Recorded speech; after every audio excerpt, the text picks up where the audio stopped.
Ingvar Kamprad adalah seorang pengusaha furnitur asal Swedia yang kaya raya. Tahun 2019 kekayaannya ditaksir mencapai 600 triliun. Meski ia kaya, yang membuat hidupnya unik adalah ketika pergi kerja, ia masih naik bis umum bercanda dengan orang lain. Naik kereta ia naik gerbong kelas 2, dan ketika naik pesawat ia memilih kelas ekonomi. Unik kan? Ingvar hanya salah satu contoh dari ribuan orang yang masih mengagungkan kesederhanaan. Disinilah ungkapan yang saya pernah baca ada benarnya. Hidup dengan kemewahan tak menjamin kebahagiaan. Mengapa? Karena kemewahan pada dasarnya hanya akan memberikan hati kenyamanan sesaat, sedangkan kesederhanaan memberikan hati kenyamanan abadi. Begitulah, berhati-hati karena setiap kali kita keluar dari watak asli, tak menjadi apa adanya, sulit rasanya kita kembali menjadi diri. Seringkali kita tersesat sampai akhirnya kita keasikan mengorbankan banyak hal hanya untuk kembali menjadi diri sendiri. Sayangnya kesederhanaan memang makin jauh dari hidup kita. Padahal inti dari kesederhanaan adalah saya dan saudara belajar fokuskan diri pada apa yang penting.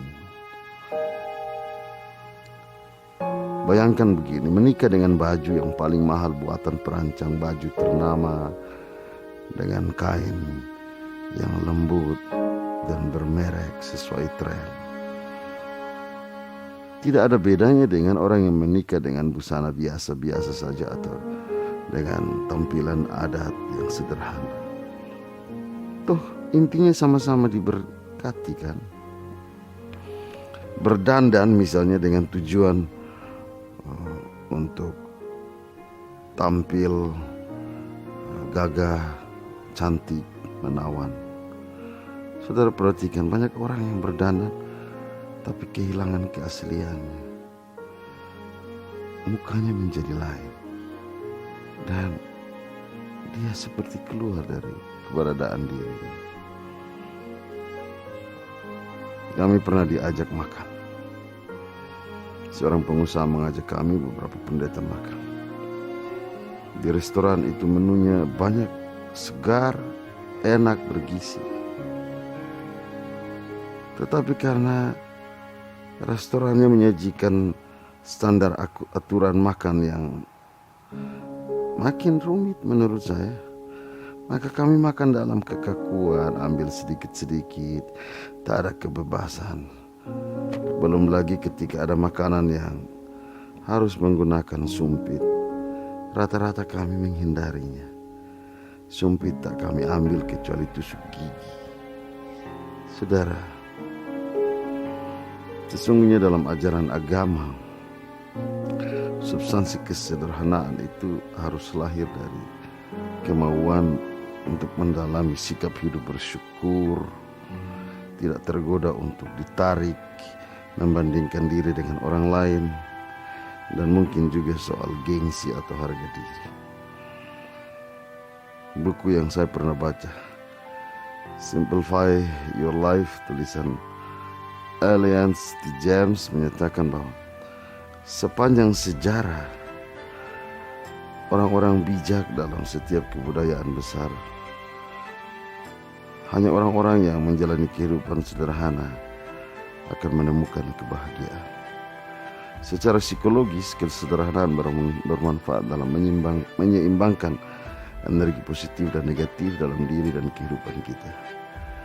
Energi syukur dan selalu ikhlas menerima segala keadaan akan menjadi nutrisi untuk kita mengalami kebahagiaan, sehingga hati kita senantiasa dipenuhi perasaan-perasaan positif dan pikiran pun lebih jernih dan tenang. Dengan ketenangan kita akan bersinergi menuju kematangan spiritual. Nah, dalam tataran spiritual, kesederhanaan dapat memberikan energi untuk membuat kita makin sehat dalam memberi keputusan yang berhikmat. Firman Tuhan berkata, dengan bertambahnya harta, bertambah pula orang-orang yang menghabiskannya. Dan apakah keuntungan pemiliknya selain daripada melihatnya? Enak tidurnya orang yang bekerja, baik ia makan sedikit maupun banyak, tetapi kekenyangan orang kaya sekali-kali tidak membiarkan dia tidur. Renungkan itu semua. Kesederhanaan itu penting. Pengkhotbah pasal 5 ayat 10. Amin.